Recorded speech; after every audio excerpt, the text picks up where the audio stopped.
The Unpaid Ledger. Season 2, Episode 8, The Inspector. Chapter 1.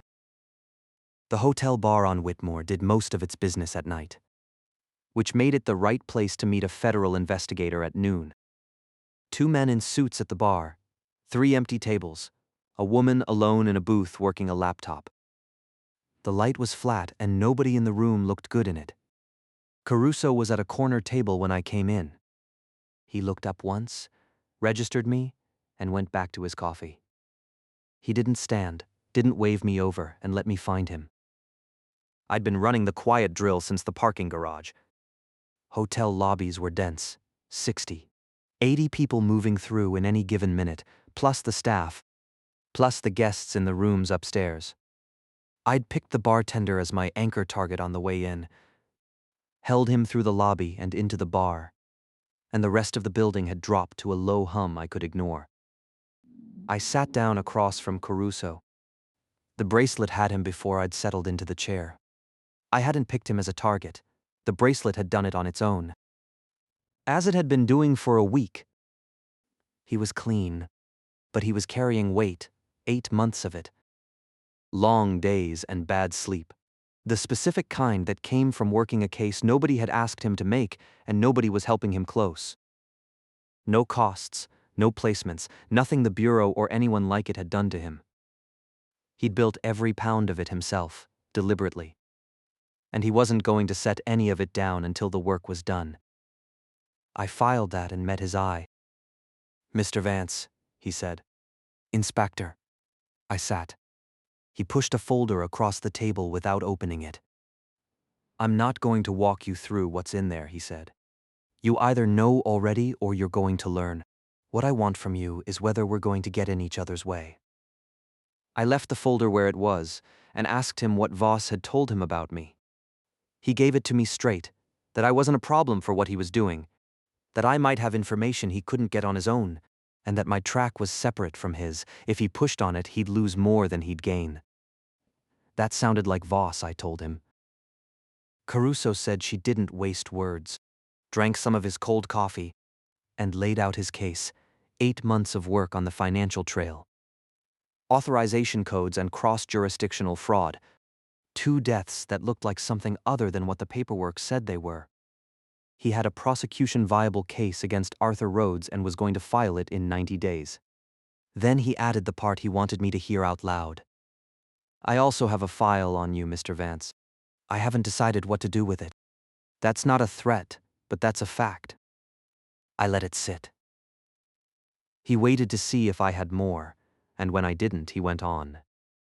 "Rhodes isn't the operation. He's a node. You knew that already, but you should know I have 8 months of evidence that says it explicitly. The corridor runs from here through Albany to Boston, and there are pieces of it in Hartford and Providence I haven't traced yet. The financial structure suggests at least 4 other people at Rhodes's authority level operating in those cities. I don't have their names yet, but I will." He pulled the folder a fraction of an inch toward me without pushing it. "What's in there is the financial picture as I have it. Bank routing, shell entities, payments running between cities through corporate structures that exist on paper and nowhere else. The pattern repeats, same legal structure in 4 cities, same payments at the same intervals. The intervals matter, and they suggest scheduled work." I asked him what he meant by scheduled work. "Whatever it is your people do, it appears to be scheduled," he said. "Which means somewhere in the operation there's a calendar. I haven't found the calendar." I let that sit. It was bigger than what I'd been carrying in my head, and I'd been carrying a lot. I asked him what he wanted from me. "What I could give him," he said, "not what I couldn't." That was a wider door than I'd expected, and I told him so. "I've been doing this a long time," he said. "People with your job description show up in my files about 3 times a decade. The pattern is consistent, and the paperwork doesn't add up. The people involved either die unexpectedly or recover from things that should have killed them. The witnesses describe events I can't put in a federal filing without losing my career." He set his coffee cup down. I'm not asking you to explain what you do. I'm asking you what you saw. I thought about it, then gave him what would translate. Rhodes had been running cases off the books. I had 11 names from his notes, 8 accounted for, 3 still in process. I didn't have the financial trail, and the other cities weren't on my map. He repeated the number back to himself and made a small note on a pad I hadn't seen him take out. That tracks with what I have. The intervals between payments suggest his operation was running about that many active cases at any given time. So the 11 names are roughly his current load when the music stopped. That's useful. He tapped the pen once on the page. You said 3 are in process? What does that mean? I told him it meant we hadn't gotten to them yet. He asked how long getting to them took, and I said it depended on the case. He gave me the look of a man who knew I was being careful and wasn't going to push it. He wasn't asking for the cases, he was asking how long. I could give him an order of magnitude without giving him anything I shouldn't. Days to weeks. He repeated it back, said all right, and made another note. That's a fair trade for what's in the folder. Take it. Read it tonight. We can talk Friday if you have anything to add. I asked about the file on me. Stays in my drawer until I have a reason to take it out. I'm not sure when that would be. We didn't shake hands. He paid for the coffee, pulled out a worn leather wallet, counted out the bill in small bills, left a tip in coins. He left first, as planned, and I sat at the table another minute with the folder under my hand. The bracelet was warm. The drill had been running for 90 minutes, and I'd held it through the whole meeting without losing the bartender, which a week ago I couldn't have done for 10 minutes. I should have been tired, and I wasn't. I picked up the folder and went out the way I'd come in. Chapter 2. April was on a call when I came back. She held a finger up, 1 minute, and finished it. The call had been short, but the look on her face wasn't. Westside General just called, she said. A nurse in the Diaz network. She says she has someone you need to see. She's been holding it for a day, hoping it would resolve. It hadn't resolved, I said, and April confirmed it. The patient was Gina Mace, 52, admitted Monday morning with symptoms nobody could explain. Aurora had run the file and pulled a name. It was in our system. I asked whose, and April told me, one of Leland's 11. I sat down at my desk without taking my coat off. Held how long? 6 weeks since the case crossed Leland's desk. 6 days since the placement collapsed and Gina Mace started absorbing what came back. I did the math without writing it down. 6 weeks was a judgment call, and 6 days was a problem. Get me Aurora on the phone. April was already dialing, and I had Aurora in 2 minutes. She didn't waste time when she had a patient. She couldn't keep alive without making calls she wasn't supposed to make. She gave me the room number, the chart status, and the fact that Gina Mace's daughter had been at the bedside since Tuesday and was going to need to step out for me to do what I was going to do.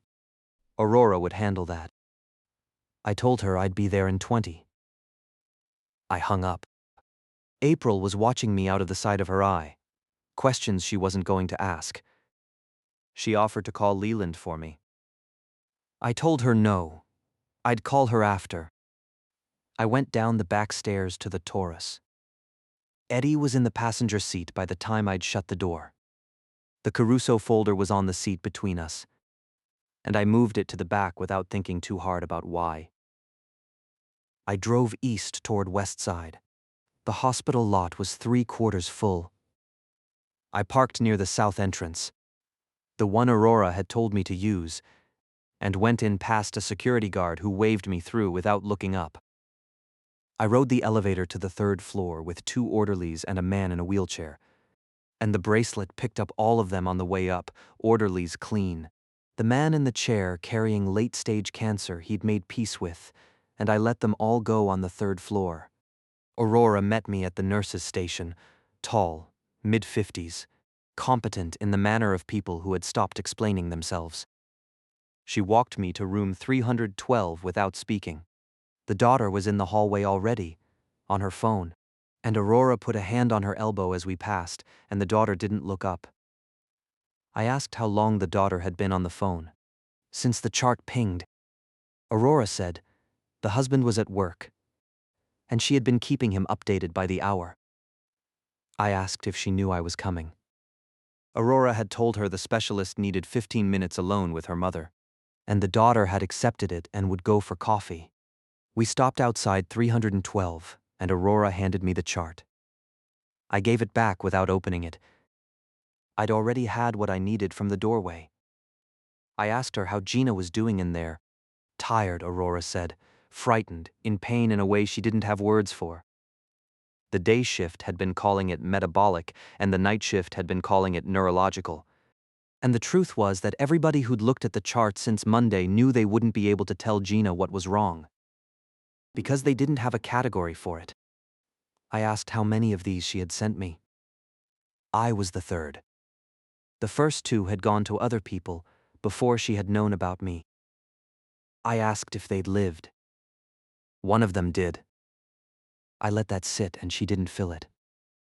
I told her I'd be 20 minutes, maybe less. When I came out, Gina would be asleep. The chart would read like a sudden remission and the morning rounds would file it and move on. That was what she'd told the day attending was going to happen. Aurora said the day attending had been a doctor for 35 years and had practitioner sensibility before they had a credential. They knew enough not to ask. She moved to intercept the daughter for coffee, and I went into the room. The room was dim. Gina Mace was in the bed by the window, conscious, and she watched me come in without reacting. The bracelet had her before I crossed the threshold. The snapback was clear and ugly. 6 days of it had settled into her tissues, and the bracelet was tracking it like a heat signature in a dark room. The placement that had collapsed was a sleep cycle redistribution, moderate, low-skill work a practitioner could pick up for cash. The sort of placement the Bureau used to clear without comment to keep someone functional through a bad stretch. The collapse had returned the redistributed cost to its original target, plus 6 days of compounding interest that nobody had been holding. I sat down in the chair next to the bed and introduced myself, and told her Aurora had said I'd be coming. She said Aurora had told her I could fix it. I told her I was going to try, and she asked if it would hurt. It might, I said, but less than what she was feeling now. She closed her eyes and I took her left hand in mine. The hand was cold, the body shunting blood somewhere it needed more than the extremities. I closed my eyes too. I went into the work.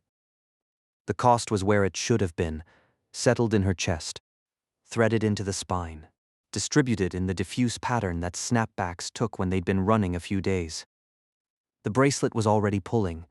I held Gina Mace as the target, same drill as the bartender at the hotel, and let the bracelet take it. And the cost lifted. It lifted slow because there was a lot of it. The bracelet ran warm, then warmer. Then into the territory I'd first seen at Ellis Alderton's house, and past it. Into territory I hadn't seen before. I held my place. And then, somewhere in the middle of the dissipation, I saw what I had not seen before. It was not a thing I saw with my eyes.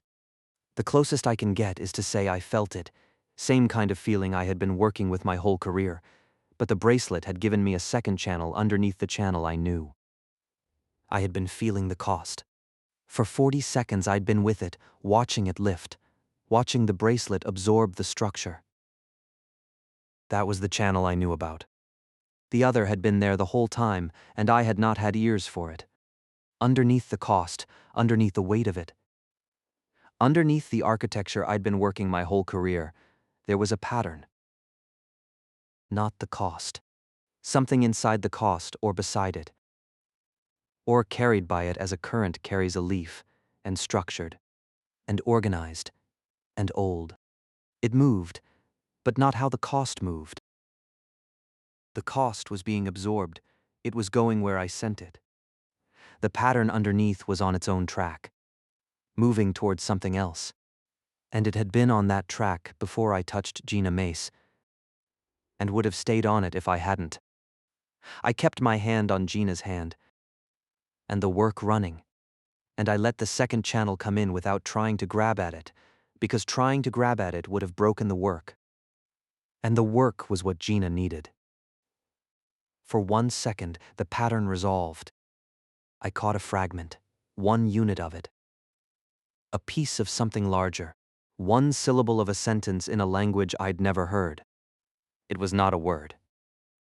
I didn't have the right name for what it was, because I didn't have a vocabulary for the thing it belonged to. It landed in me, sound, weight, displacement, like a pebble dropping into a pond. I didn't know what it meant, but I knew it wasn't mine.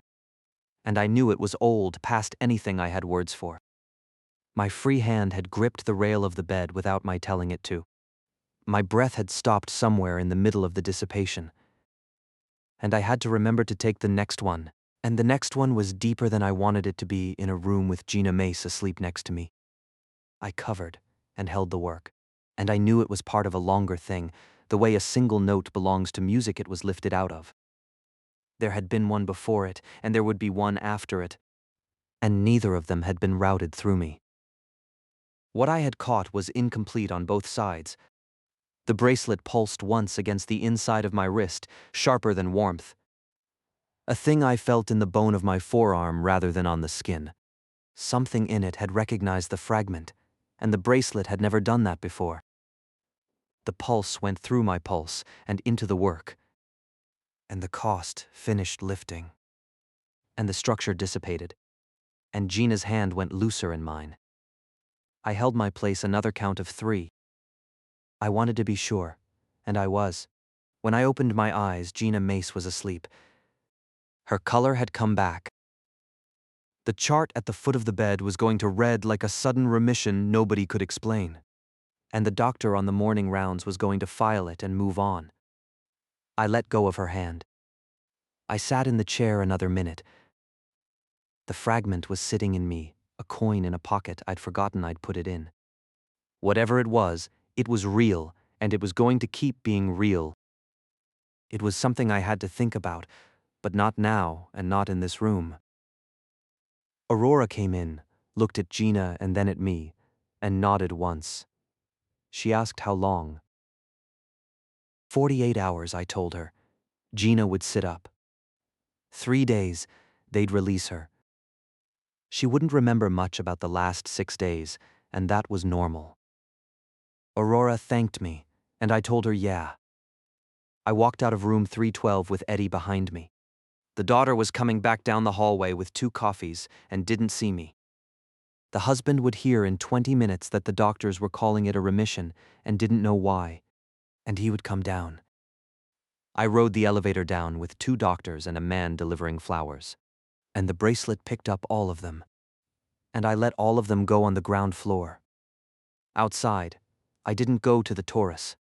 I walked the row I'd parked in, past the Taurus and a minivan with a dent in the rear panel, took the corner at the end, and walked the fence between the lot and the alley behind the building. Eddie was beside me without my having seen him follow.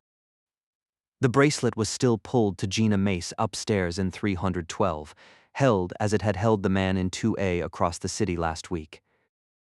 And to whatever the fragment had been, which was not a place but a direction. And the direction was not in the parking lot or in this city. I walked the fence to bleed off the charge. It didn't bleed off. The pull held steady, and the fragment with it. The walk wasn't going to do it. This was going to be in me until I figured out how to set it down. And I did not yet know how. I turned around and walked back to the Taurus, got in, and sat for a minute with my hand on the wheel. I should have been wrecked.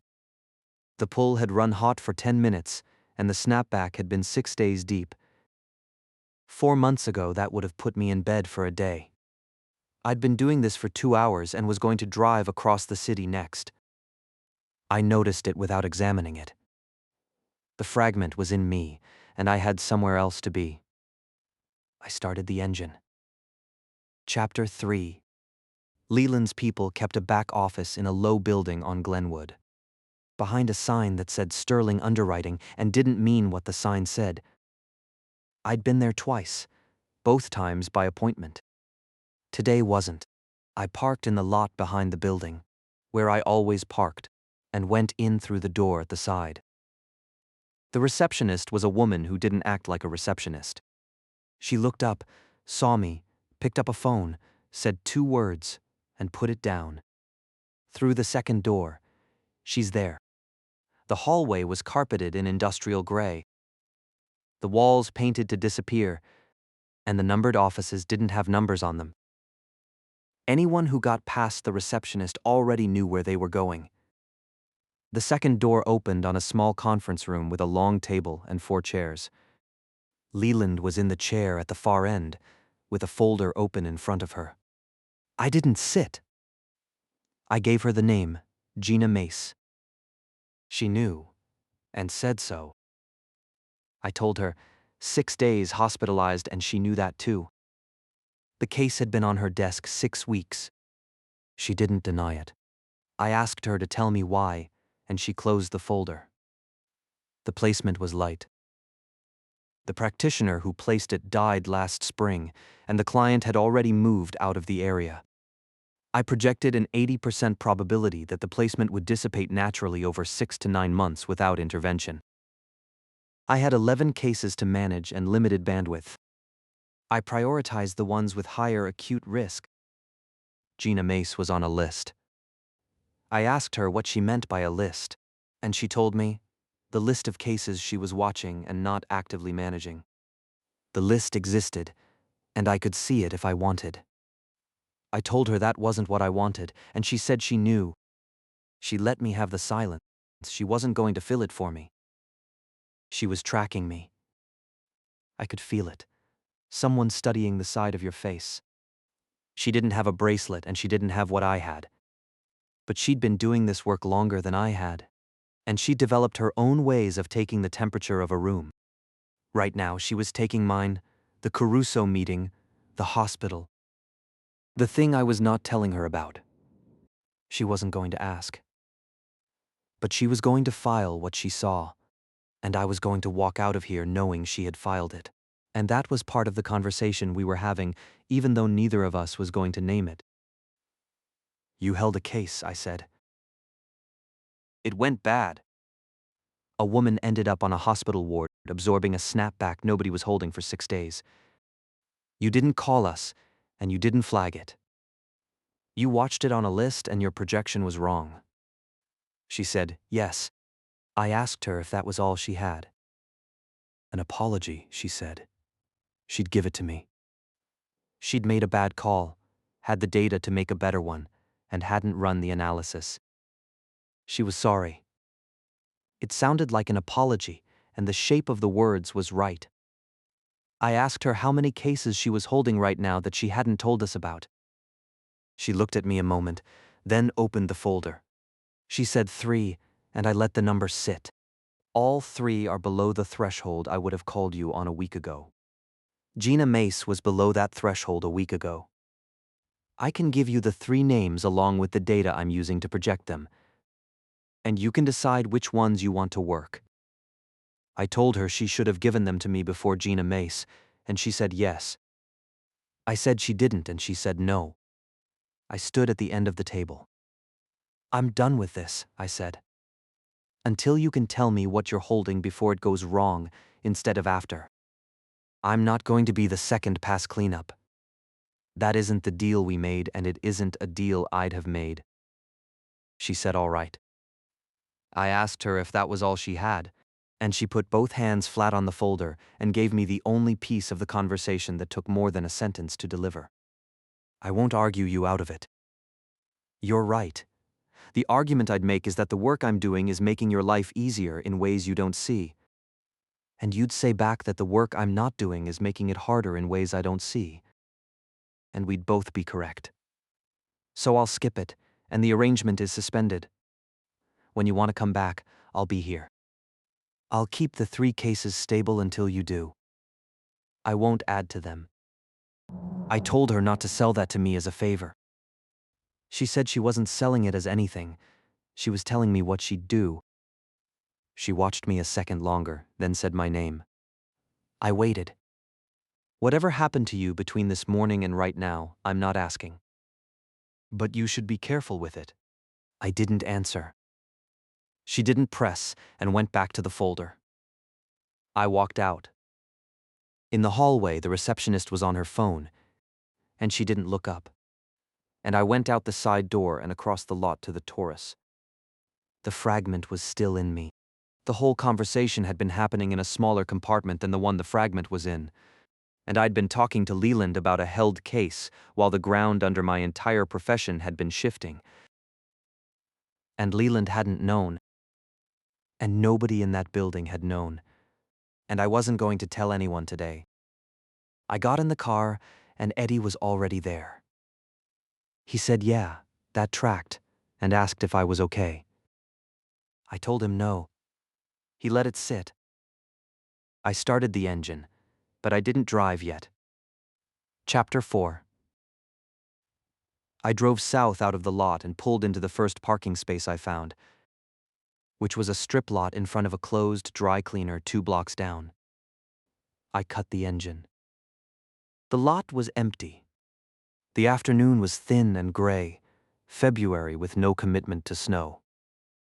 A bus went by on the cross street, and after it the silence came back. Eddie went back through the morning piece by piece without making me say it out loud. Caruso first, because that had been the longest piece and he wanted to know how it had landed. I told him Caruso was a man, and we had an arrangement that would hold as long as breaking it cost both of us more than keeping it. The bureau was bigger than we'd had in our heads. 4 other people at Rhodes's authority level, 4 other cities. A flow of money Caruso had been mapping for 8 months that suggested the operation was scheduled. Leland's alliance was suspended, and I'd worked the Mace case. He waited for the part I wasn't telling him. I didn't pick it up. After a stretch of quiet, he said my name. I waited. "You've been carrying something since Marcus's walk that isn't a case." I looked out the windshield. The dry cleaner had a sign in the door that said back in April. It had been there a while. The window had a poster taped to the inside that had been there longer. A faded thing from a community blood drive that was 3 years old. The lot had 2 empty parking spaces, mine and one other, and a faded line painted between them that had stopped meaning anything. I told him yeah. He asked if I was going to tell him. I said not today.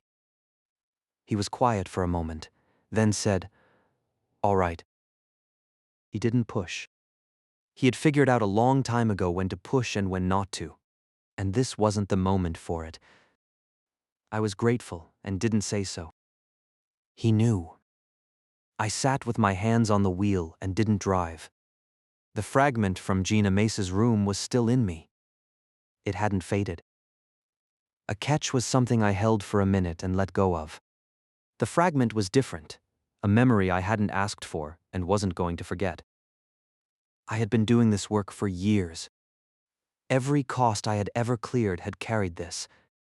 Every dissipation had routed something I'd never had the bandwidth to see. The practitioners who taught the practitioners who taught me hadn't seen it either. I had learned the surface of a thing whose depth I had not known existed until 90 minutes ago. The bracelet was warm at my pulse. The warmth had not climbed since the hospital and was not climbing now. It was steady, a tuning fork holding its note against something on the other end.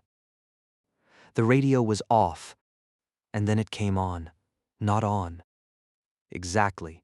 The dash didn't light and it didn't power up. The speaker carried a sound that wasn't supposed to be there. Static at first, then under the static, the frequency. The drone I had heard at the warehouse, and on the cross street with Marcus, and through the off radio at Ellis's last week. Clearer than any of those, and holding longer. Eddie's head came up, but he didn't say what we were both hearing, and neither did I. The drone shifted. A pitch, sustained, then a second pitch underneath it. Then the two of them moving against each other, two voices in a room that had stopped making words and were just making sound. There was a shape in it I couldn't catch. The bracelet was warm at my pulse, not climbing, holding steady. The fragment from Gina Mace's room moved in me, same shape, same texture, same age. It was coming from the radio and it had been in the cost, and it was the same thing. And I had been handling it my whole career. And the bracelet was the first thing that had let me see it. And the radio had been carrying the rest of the signal for years where I couldn't hear it. Eddie put his hand flat on the dashboard. He held it there, and the drone went on under his hand, and he didn't move it. I didn't say anything. I wasn't going to interrupt whatever he was doing, and what he was doing was listening. He had been in the gray space for 7 years, and had been close to this signal without ever recognizing it as a signal. I had been a relay station for it the same number of years and never registered I was a station at all. We were sitting together in a Taurus on a Wednesday afternoon, learning the same thing from opposite sides. The drone deepened, and 2 pitches became 3. Then the third pitch resolved for 1 second into something that was almost a syllable, a hum on the edge of a word in a quiet enough room, and Eddie's hand on the dashboard pressed down a fraction. He didn't move otherwise, and didn't speak. The almost syllable held a moment, then collapsed back into the drone, and the drone held another count, then thinned. Then it was static, then the static was nothing, and the radio was off again. The dash had not lit at any point. Eddie's hand stayed on the dashboard another second, then he put it back in his lap. He said my name, and I waited. He told me he didn't know what that was. Me neither, I said. But you know more about it than you did this morning. Yeah. He didn't ask what, and I didn't tell him. We sat, and the street was quiet. A woman walked past with 2 grocery bags and didn't look at the Taurus. She had no reason to. The bracelet picked her up without my asking. Small woman, small weight. A couple of years of caring for a parent who had finally died last year, and I let her go past and let the catch fall off as she turned the corner. The Caruso folder was in the back seat, and the Leland Alliance was suspended. Gina Mace was sleeping upstairs at Westside, and the chart would read like a remission.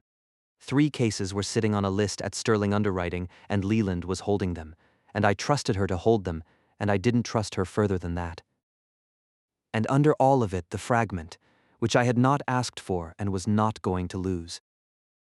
It would be in me tomorrow and next week, and the next case would add to it. I was going to have to learn a language nobody had taught me. Marcus might know a piece of it. The man in Lancaster might have known some before he stopped picking up the phone. Somebody, somewhere, had carried the knowledge before me, and I was going to find them, or I was going to learn it the slow way. The work I had done my whole career had been inside a system I had not understood the shape of. Every adjuster in history had been inside that system without seeing it. I was the first one given a tool that showed any of it, whatever that meant for me. It also meant something for what I owed the people whose costs I had cleared. I didn't know what. I would figure it out, but not today. Eddie said something that meant I should be moving, and I told him I was getting there. He didn't push. The light outside the windshield had gone another shade thinner. The frequency had gone quiet, but the fragment hadn't. I opened the door and got out.